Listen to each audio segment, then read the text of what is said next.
River Road, you got me running way back home. River Road, you got me running all night long. You got me singing some canal boat song. River Road, you got me running all night long. Hello, everybody, and welcome to our Friday edition of Niner Nuts. I'm Dan, here along with James and Eric. I'm pointing the wrong way, but say hello, gentlemen. How are you doing? Go Phillies! What's up, everyone? Yes, baseball season is almost upon us. We are just still freshly healing our wounds from the Super Bowl, but we're going onward and upward.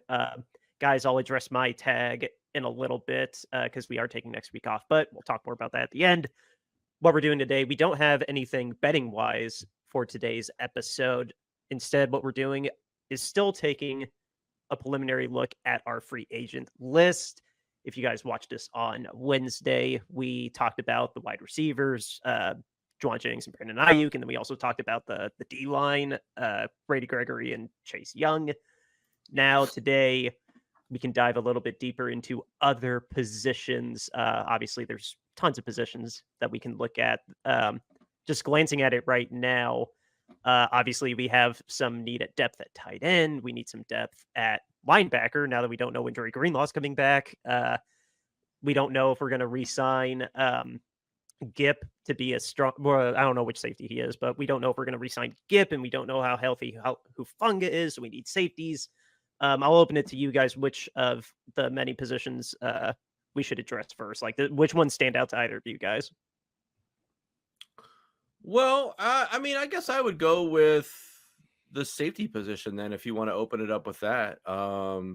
I think it's interesting. It's an interesting position we're in with Hufanga being injured and Gibson being a free agent. Also, Ryan being a free agent since we brought him in midway through Ryan the season. Clark. Logan Ryan. Logan Ryan. Ryan Clark would have been interesting to pull out of the ESPN booth. But I think it puts them in an interesting predicament because obviously they want to play Hufanga, and I think they want to play Jair Brown. And I would personally like to see that as the safety backfield, just have those two talented young players back there and let them run loose.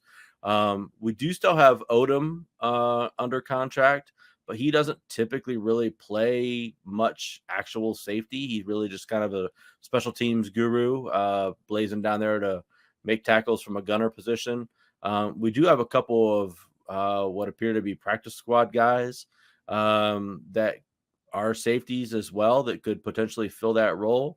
But isn't Dawkins is one of them, right? There's a Eric Harris and a Taylor Hawkins. So yeah, Hawkins, when he played on special teams, literally every time he was out, I remember he would get flagged for like holding or roughness or like.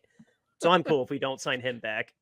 Yeah. So well, he's still under contract for next year, so I mean he'll be back. But I don't know that you want to. I don't know how long Hufanga is going to be out. I mean, it really depends on the timetable for him. If he's going to be ready at the start of the season, if the Niners think he'll be ready at the start of the season, then I think you just roll with Hufanga and Jair Brown and sign, a couple of guys to just be backups, or keep Harris and Hawkins to be backups to those guys or whatever. If you don't think Hufanga is going to be ready, then maybe you try to bring Logan Ryan back. Maybe you try to bring Gibson back again on another 1-year deal. I mean, he seems pretty amenable to doing that the last couple of years. He's played on a 1-year deal the last 2 seasons. And when he plays fine. I mean, I don't really have any complaints with Gibson being out there.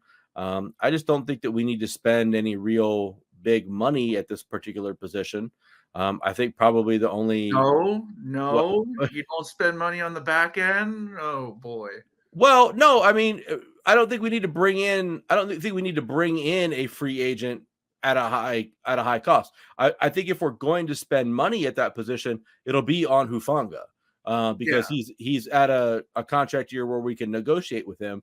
And I think not necessarily to use his injury against him, but I think this is an opportunity where the 49ers can get him for a little cheaper than they could have previously because he is coming off of the knee injury. So perhaps they can get a little bit of a discount on a longer term contract with him. So to your point, James, yes, you do want to pay for those back end players, but I don't want to spend money on a safety, I would spend money on a cornerback. We're not talking corners at this point, but if we were going to spend money on the safety position, I would spend that money re-signing Hufanga to a longer term deal, with hopefully a little bit of a cheap discount because he's hurt. Okay. I personally think that we are going to use that against him. I mean, it may mean we end up losing him to free agency plus signing Brock next year, but I I really don't know. Because we've had signings that were shockers, like Hargrave. Didn't think Hargrave was going to get signed, and then we signed Bosa in the same. So like, we're not. Uh, we do still freewheel money, so we may sign him, but um, I don't know. I could see us definitely make him use this year as a prove it deal, and then try to sign him and Brock in the same offseason, which good luck. But I mean, that's just me. I think that's what's I just personally think that's what's going to happen, like just for the sake of cap. But Yeah. I agree. Hufanga definitely deserves a contract. It's really unfortunate. I think he got injured early enough that probably we don't need to worry about his injury. But I mean, I can't remember what week he tore it in, but no. Otherwise, I do agree with you. Like, we don't need to. Maybe we can entice Gibson to come back on a 1-year deal because he has done it so many times. But yeah, James, what were you going to say about Hufanga? Well, I mean, if we don't sign Hufanga this year and basically he goes next year without a contract, and then he's in his free agent year, and then you have Purdy in his free agent year. Well, John's going to need to do something before then. He's either going to either franchise tag one of them, or he's going to need to come up with a deal before they get to the offseason, at least with one of them, to ensure like he doesn't have to tag anybody. Because I've talked about how when you tag somebody, that means you're a bad organization, and so you want to avoid the tag altogether. We And usually so don't. you don't tag. Yeah, I know you don't tag, but that's the situation you could have if John drags his feet on this, like he did with Debo, like he did with Bosa. If he drags his feet on it, then yeah, if he doesn't get a Purdy deal done, if he doesn't get a Hufanga deal done, then you're looking at having to tag somebody or losing somebody in free agency. And like Eric said, if you can try to get him on a discount this year, you want to do it. And I would say you would want to avoid him even going into the contract year, because basically, yeah, you're going to end up with a very sticky situation where you are defensive minded, but you're also got your future franchise quarterback up for a contract. So I would imagine that at least one of those deals gets done before the end of next season, to avoid having to tag anybody. Yeah, the last time we tagged somebody was Gould, like 4 years or maybe 3 years ago. We tagged Gould, but no, we've tried very hard with John Lynch to never use the franchise tag. Yeah, Hufanga is a free agent next year. Purdy is a free agent in 2 years, so they won't overlap in that scenario, kind of where you were talking about, James. Okay. But I think that if Hufanga doesn't re-sign to a contract extension this year, I don't think we'll be able to sign him in regular free agency, because someone will pile up, especially if he comes back and plays well all season long next year, which I anticipate that he will. Someone will pile up a dump truck full of money for him, and we won't be able to match that. So if we don't sign him to a new deal now and get him locked in beforehand, we won't be able to afford him in a free agency situation. So I mean, I think Brandon's going to be a priority. I'm sorry, Brandon. I was just saying Brandon is definitely going to be a priority over him when we agree. Yeah, he's got to be the number one priority. Figuring out what to do with Brandon, I guess, is the priority. Whether you're going to sign him or you're going to trade him away, you have to figure that part out before you can figure out the rest of it. Right. Yeah. I'm just thinking, like, under my head, like, who am I going to try to sign first? Like, sorry, Hufanga, Brandon. Like, it's not even if he wasn't injured, I'd try to sign Brandon first. But yeah, no, it's a very weird situation it's not a dire situation at safety, luckily, but I don't know. I would like to see a spring get back, even if it's just for depth, and we try to start Jair over him. But that's got me thinking about the rest of the backfield, though, because if I'm not mistaken, did I click the wrong one? Yeah, I'm trying to see the our corners, and I'm clicking the wrong one. Because if one of you guys can beat me to it, our corners are in pretty much the same kind of situation. Ward is locked in, but he's on the last year without counting 3 void years. Isaiah Oliver is on his last year without counting 3 void years. Ambry Thomas is on his last year. He's a free agent next year. Lenore is on his last year. He's a free agent next year. Womack's got 2 years. Daryl Lutter has 3 years. And then Keemon Hall, who I don't even know who that dude is, he's got 1 more year and he's a restricted free agent. So that's all we have for cornerbacks. So we're in kind of a messy situation with corners as well. I mean, you're not going to be able to extend Ward at all. That's not going to happen. So I don't know what you're going to do at the cornerback position as well either. I mean, they may just have to ride it out with the corners that they have and just hope for the best. I personally wouldn't sign Thomas to an extension if I had the opportunity to do so. I guess I would have to look deeper at Lenore's stats. Lenore played really well for the second half of the year this year, but he played mostly in the slot. So, I mean, I guess I would be interested at whatever the price was for him. I guess I would at least talk to him about it. But we really, if we were going to spend free agent money, kind of cycling back to where James and I were talking about earlier, if I was going to spend free agent money on the back end, I would spend it on the cornerback position, and I would go out and I would break the bank to bring in some big time cornerback from somewhere to fill in that slot opposite Ward, because I think if you can do that, you really help the defensive side of the ball tremendously. If we could trade for Surtain, we'd have to trade for Surtain because he's on a big contract, if I remember right. Free agent, though, Chicago's the number one. I don't know who's behind Chicago's corner, but Chicago's corner is they have a corner that was trying to get traded in October, but now he's an outright free agent. I don't know who's courting him at the moment. We're still a week or 2 away from the legal tampering period. Yeah, but yeah, you gotta love legal tampering because that just means they're tampering before legal tampering. That's all that's going on. Well, all the tampering is going to be happening a block away from me because we are blessed to still have the combine, I think, for another 8 years or something like that. But so I don't know. Maybe I should do some snooping for us. Yeah. I was interested in what you guys thought about the offensive line, being the fact that the offensive line in the Super Bowl basically kind of hurt you in the fact that they couldn't figure out a way to stop Chris Jones. And I'm looking at how much money you have in the offensive line. It's not a lot. It's not a lot. And like, I don't know, like me being from Philly and just everything, all resources go to the offensive line for the most part. I'm looking at this thinking, what happened in the Super Bowl?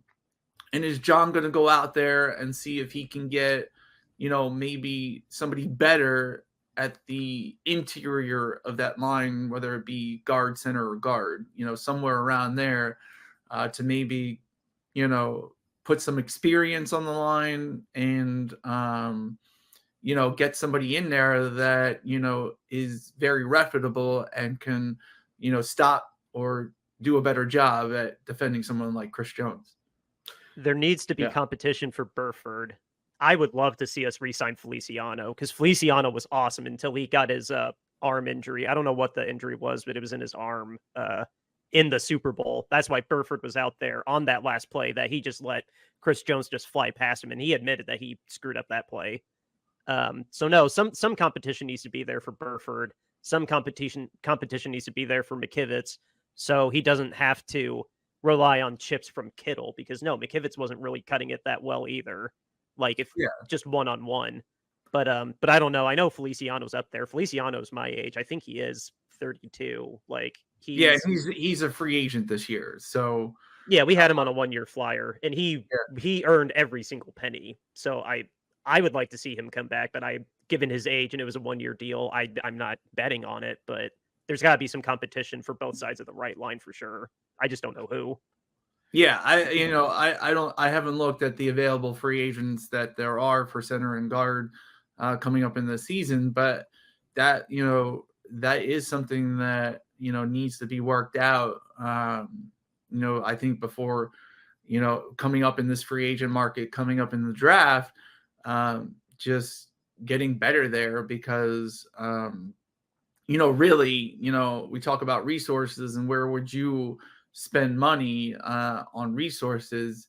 Being the philosophy that we see in Philadelphia, it's put as much resources as you can into the offensive and defensive line. And you guys have put money into the defensive line, but looking at your contracts and stuff like that, like I'm just like, who's a free agent? And I'm like, wow, there's a giant disparity between left tackle and the rest of the offensive line. Why? Because our left tackle makes more than the rest of the offensive line combined? I mean, literally our most, or no, Nick Bosa. 11. He makes nearly 3 times as much as the rest of the offensive line. And he's now our second most expensive player because of Bosa's contract. But until Bosa was signed, he was our most expensive. And while Trent Williams is a great player and worth $31 million, he's starting to get up there. And we see what happens to the 49ers if Trent Williams is not in the game. Yeah. It's really bad.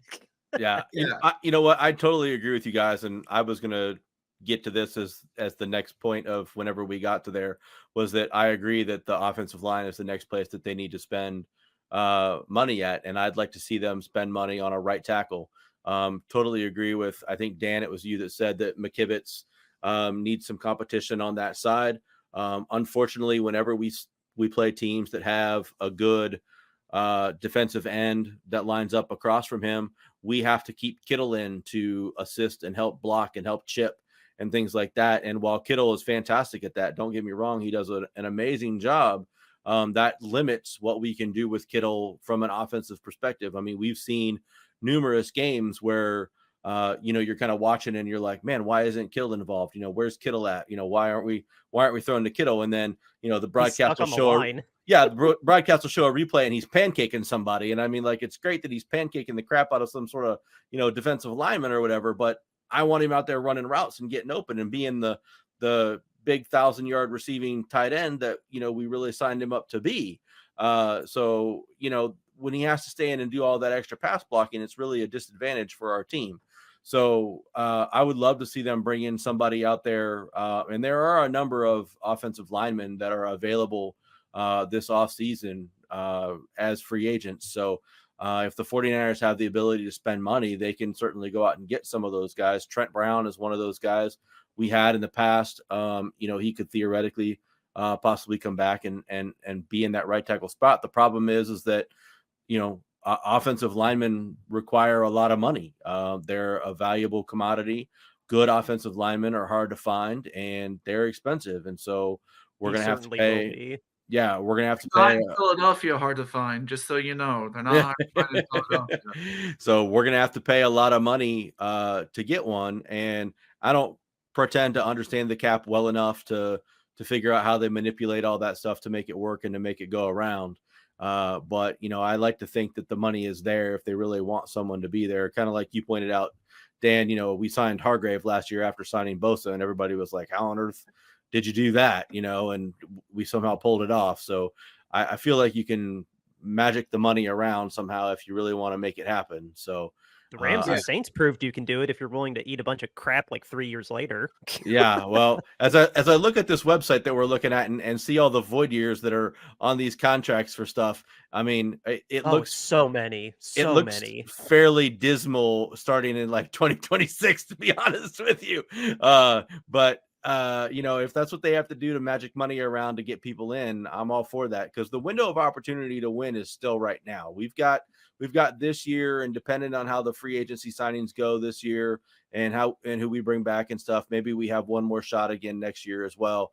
But the window is still definitely open next year if we bring people back and keep people here. So I think that they need to continue the model and the methodology of just going all in and going all for it. Because the conference is there for the taking. They still, on paper, are going to have the best offense of any team in the league at the skill positions, or certainly one of the top 2, top 3. And then defensively across the board, they're going to have one of the top 2, 3 defenses, position by position again.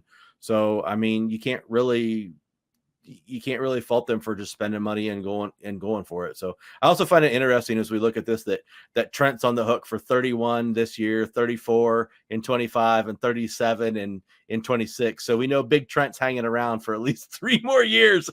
he ain't walking away from $100 million in the next 3 years. So we'll have Big Trent anchoring the left side of the line for at least 3 more years.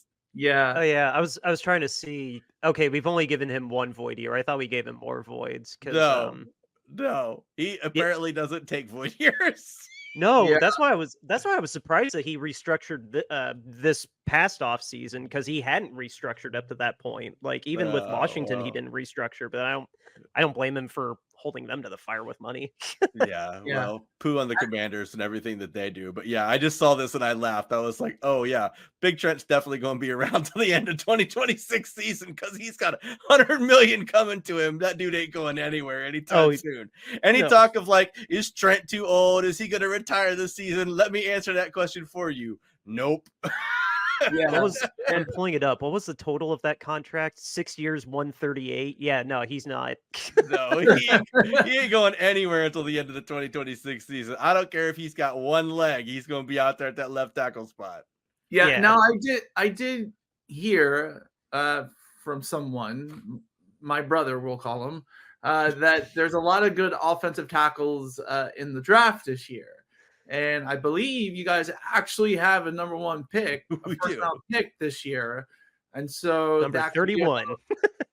Yeah, that could be another way to pick up somebody decent at the tackle position on the offensive line to give McKivitz that competition. Because, I mean, like you said, Eric, you pay George Kittle and you don't want – I mean – great that he can block, Aiden Hutchinson, but guess what? You need a right tackle that can do that. You don't depend on your tight end, because you need a tight end to be able to open up your offense, and that's when you have somebody on that side that the right tackle can't handle and you're using, George Kittle, that's like tying one of your arms behind your back, and, limiting the offense, what you guys can do on offense, and yeah, I mean, they almost didn't have an answer for that, they almost didn't. And, so I agree with you, Eric and Dan, like, get somebody on that right side, like put some resources into that right side of the line, because, if you don't have the bookends at the tackle position, you're really asking for trouble in the NFL. Yeah, and we saw in games where teams had good defensive lines, Purdy was under a bit more stress and under a bit more duress. And, thank God he's more mobile than performance-enhanced Jimmy Garoppolo is. But let's just say it wasn't a performance enhancer, as more like pain reliever that you had to get a special card for. On a separate topic, I don't know how dumb you have to be to do something like that and void your $11 million contract. Like, that's so, dude, like, you just flushed $11 million. You just flushed $11 million down the toilet. He got $150 million from us. He's fine with money. Well, and just so you know, the only way it could be a performance enhancer is if he's like a running back or he's running the ball and you have a giant chocolate bar in the end zone. Like, Like that's the only way that's a A big bag of Doritos in the end zone. a big bag of Doritos in the end zone. Like, that's the only way that's a performance answer. You might be right. Well, but Well, anyways, it clearly didn't work. It clearly didn't work because he got benched. Yeah, but thank goodness Purdy's a bit more mobile in there, because he really is able to scramble around and find space and make things happen off platform, which was such a big difference maker for us. With him under center, because otherwise we would have been decimated in a couple of those games where the line wasn't as good, and Purdy really made a lot of plays off script. Yeah.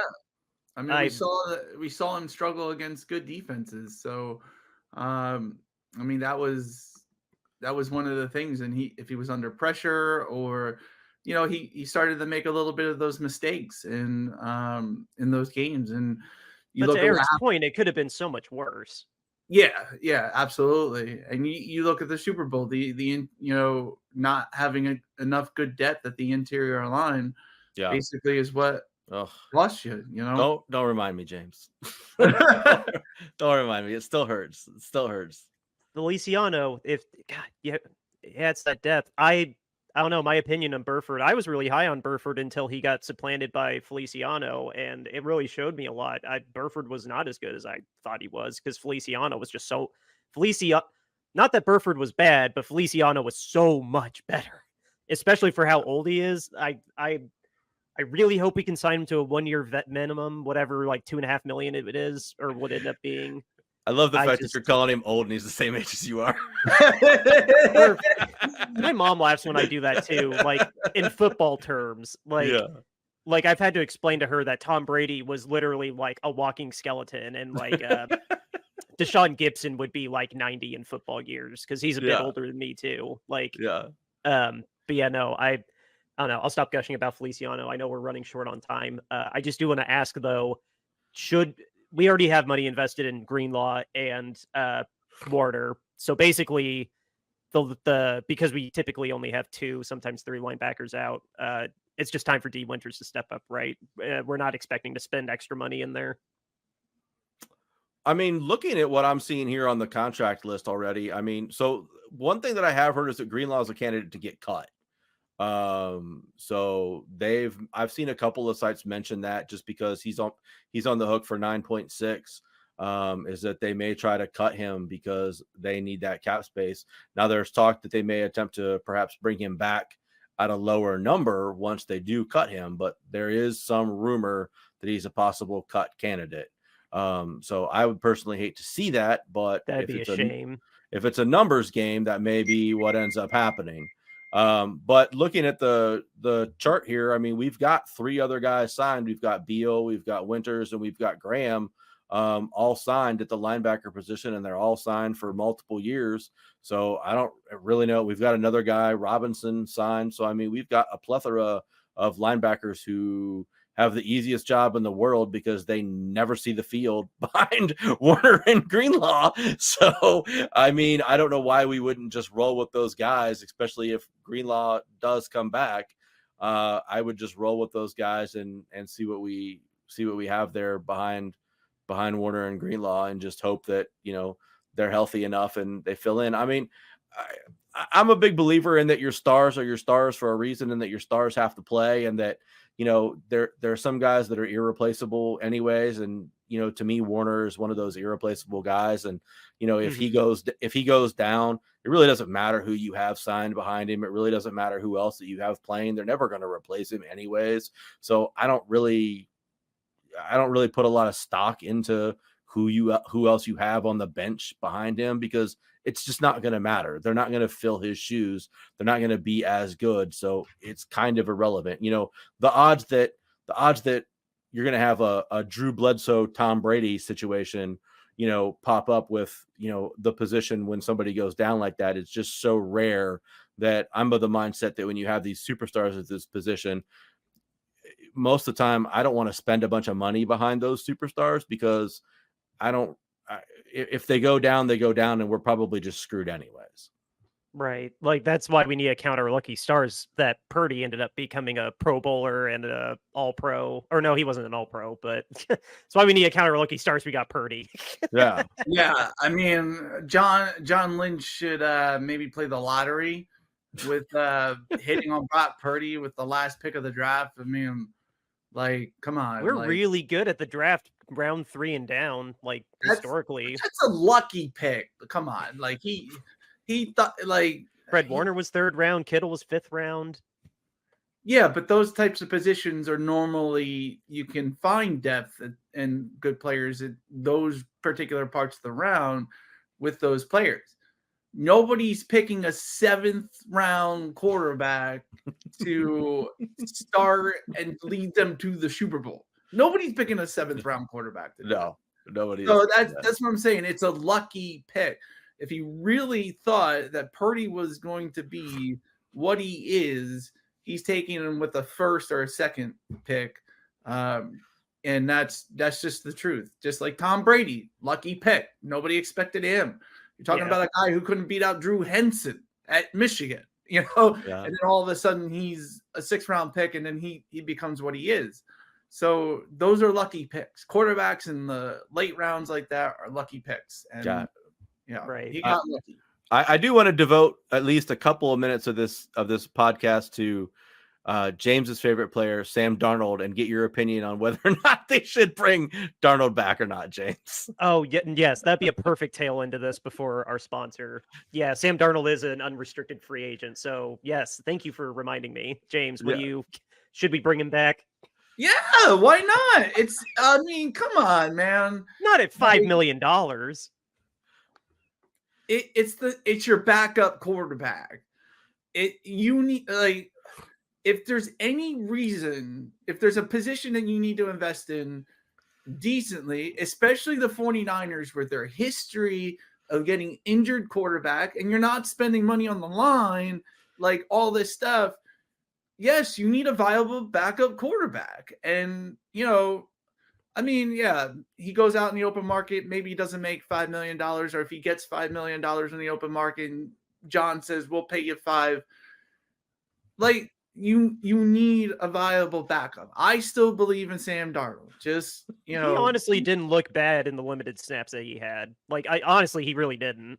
No, and tell me out there if you look at the backup quarterbacks in the league, who do you really want? You know, I don't want Marcus Mariota, you know. I take Minshew, but he would be more than $5 million, I think. He would be more than $5 million after the season he had. He's probably all right. We've got. He technically was. All right, here Eric's gonna go. Here we go. I got your list. All right, we got Cousins. He's not coming. Tannehill. He's not coming. No. Jacoby Brissett. He should start somewhere. Mitchell Trubisky. I would throw off a cliff. Tyrod Taylor. Now I would take him. I would take Tyrod Taylor as a backup in a heartbeat. Yeah, he's pretty decent. Yeah. I agree. Marcus Mariota. No, you don't want Marcus Mariota. Not very good. Sam Darnold. Drew Lock, also not very good. Baker Mayfield, he's going to go back to Tampa. Minshew Mania, I would too not expensive. Really take. He only made 3.5. Too expensive, and he's going to want to compete for a starting job after the last year's season. Minshew only made $3.5 million last year, which was less than Darnold. He's too high profile. He will ask for more. That's not going to work out. Tyler Huntley, which is the backup in Baltimore, which I'm not interested in. No. Joe Flacco, that we could have the Joe Flacco experience.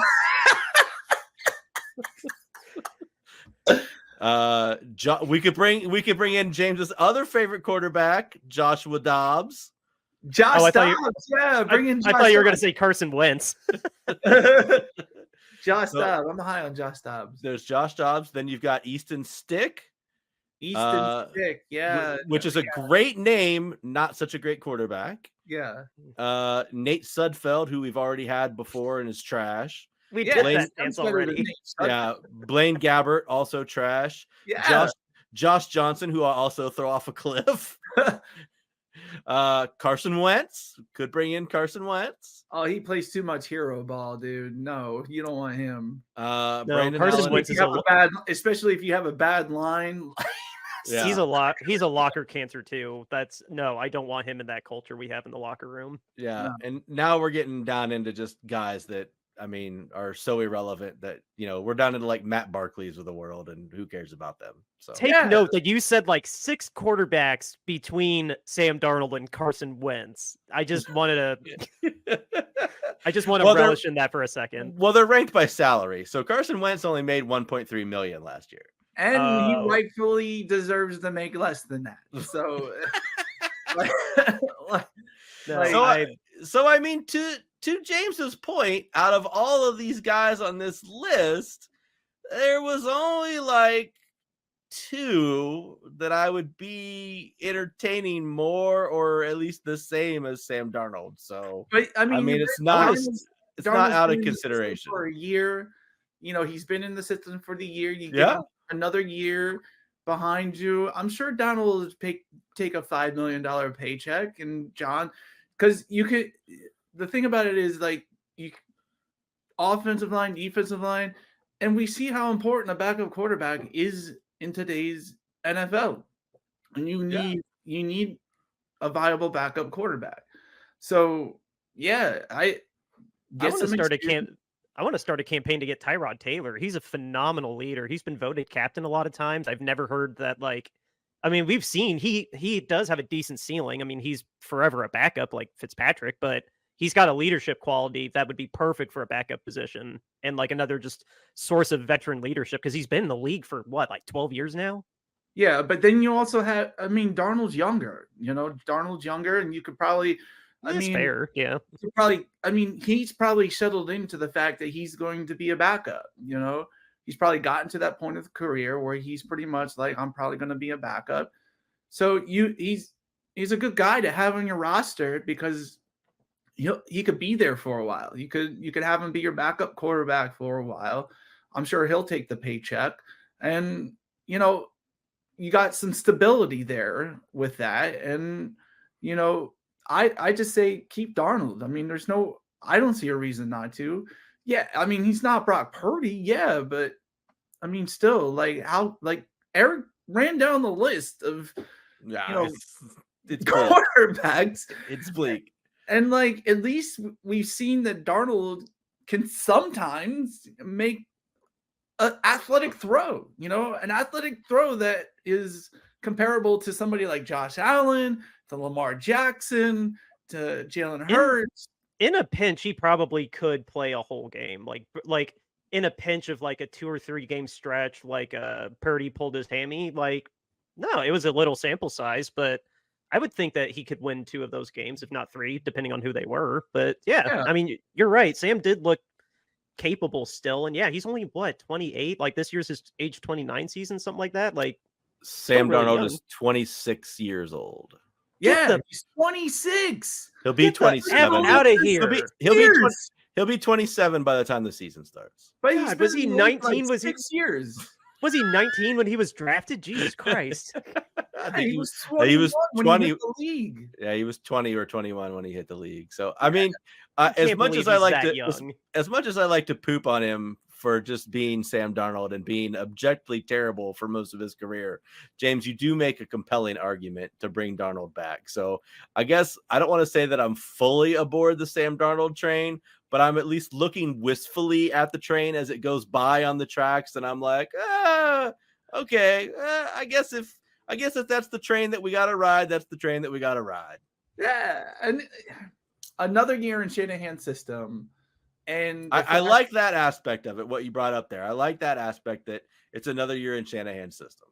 Yeah. And, and like I said, you could keep bringing him back, because, he's probably reserved himself to be a backup quarterback, and it's going to be 27. And he was a high pick. He has talent. It's there. Where did he go? He went to the Jets, who we see how they do with quarterback talent. They're not really good at making, with creating a good quarterback with the talent they have. And then you also see the Carolina Panthers, who don't do a lot with quarterback talent as well, So Shanahan is going to get the most out of him. He's with a coach that will get the most out of him. Yeah, I mean, if we're being realistic, we're probably going to get the equivalent of the Jimmy Garoppolo experience with Sam Darnold, right? I mean, that's probably what we're going to get. And I mean, I guess the Jimmy Garoppolo experience, for everything that it was worth, wasn't terrible. I mean, we made the NFC Championship game a bunch of times, and we won a bunch of games. We technically got to a Super Bowl.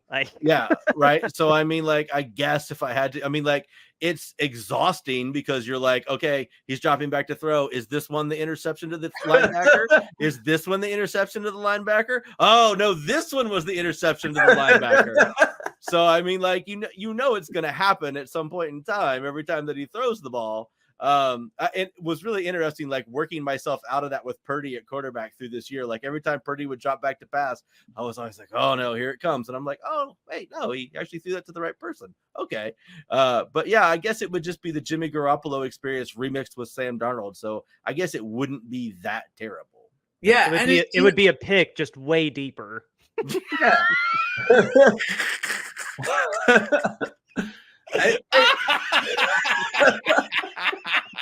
Instead of a 5-yard interception, it's at least 20.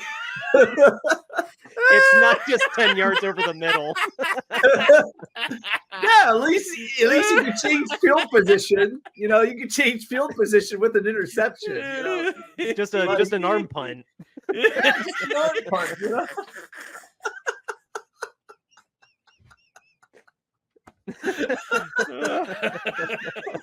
All right, I'm in. Bring him back. I'm sold.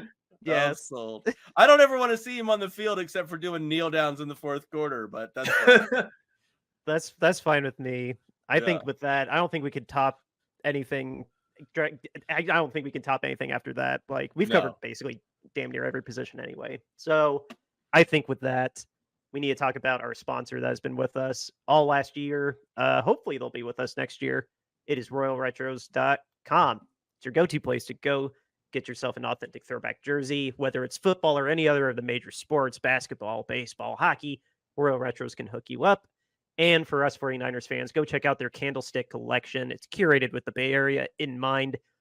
And you can use the promo code Shady Sports when you check out to get 10% off of your entire order. Again, go to RoyalRetros.com, check out that Candlestick collection, and then use the promo code Shady Sports to get 10% off of your entire order, not just Candlestick items. I want to make that clear. Your whole cart, 10% off when you use Shady Sports in the promo code section. It helps us out. It helps our parent channel, Shady Sports, out. Go check it out and get yourself an authentic throwback jersey today. James, what is going on with our charity? So, guys, as we've been promoting on the show all season, we've noticed the disparity in news reporting from the NFL on its owners as compared to its players. Specifically, with Jed York, the COO of the 49ers, being implicated in an insider trading scandal with a company that used to help students cheat during the pandemic. And then we also have the Houston Texans minority owner, who has been charged with very serious sexual crimes in Kentucky. And if you wonder why you haven't heard about this news, it's because the NFL doesn't care to tell you this news. And so we understand that, the NFL has said that owner standards are supposed to be higher than player standards, but we all know if a player had done these things or had been involved in these things, we'd have nonstop news coverage about it. And so that's why we are saying owner standards are actually less than player standards, and we want owner accountability. And to show you that we put our money where our mouth is, we are selling T-shirts for charity. Now, here we have our statement. If you want to get on board with this statement and make this statement with us, $22.99 gets you that in a T-shirt, or we have different styles, different sizes. Next up, we have our podcast logo art. You'll find this on our YouTube profile, Twitter page, or, Apple Music, or wherever you listen to us or get us on your feed. You can get this podcast logo art for $22.99 on a T-shirt, or we have different styles, different sizes in that as well. Next up, we have our alternate podcast logo art, I have this shirt, very good quality. $22.99 gets you that in a t-shirt, or we have different styles, different sizes of that.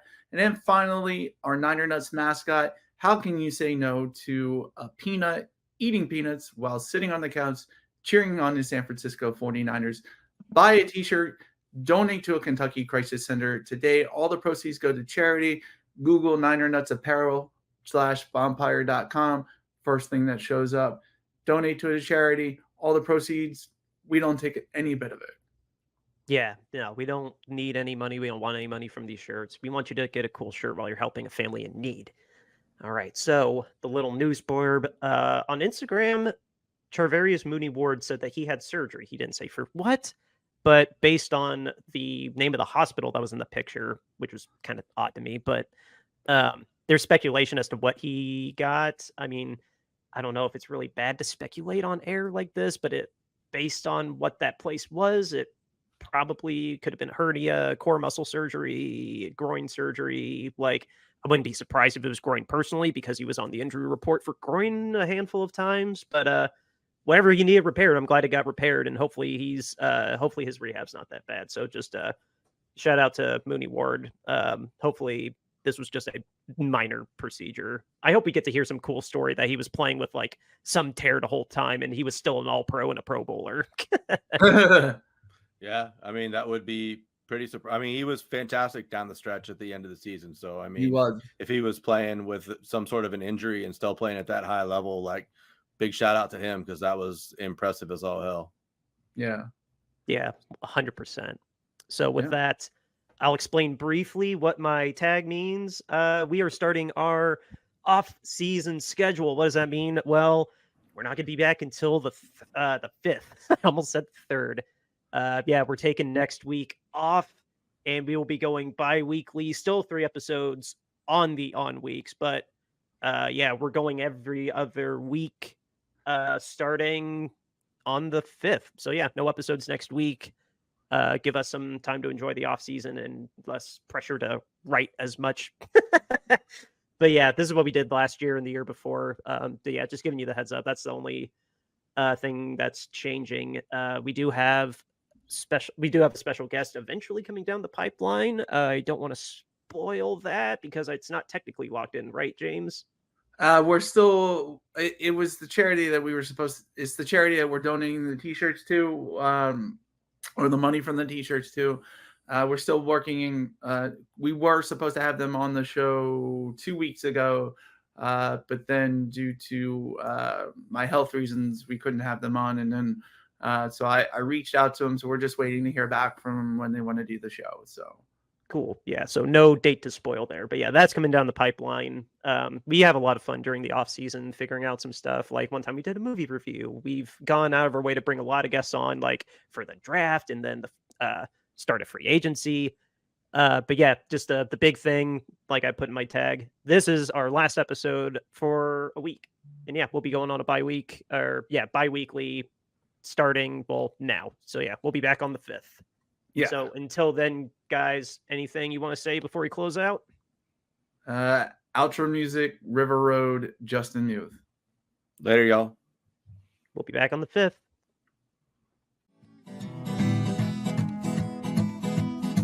River Road, you got me running way back home. River Road, you got me running all night long. You got me singing some canal boat song. River Road, you got me running all night long. River Road, where have all the women gone? Have they kissed her hand and waved you bye-bye? Have they thought about crossing your double yellow lines? River Road, they love the way you whine and cry.